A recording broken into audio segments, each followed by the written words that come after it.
ह्या सर्व घटनाक्रम जर विचार केला तर तिथं कोण म्हणते की स्फोट झाला. तुम्ही जर एक 9 ते 8:46चं जे फुटेज दिसतंय, जे मी बघितलं, त्या फुटेजमध्ये काय दिसतंय बघा तुम्ही. काय दिसतंय?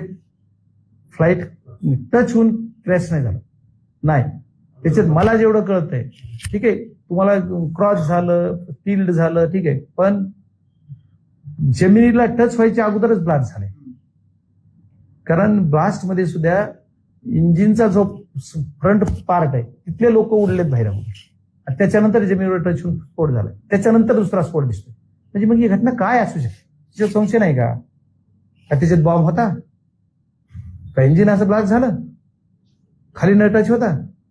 म्हणजे बघा, मी काही टेक्निकली माणूस नाही एवढा, पण मला जे स्वप्न पडत नाही ती, मला जे दिसतंय तुमचा, प्रथमदर्शी जे दिसतंय डोळ्याला ते बघतो.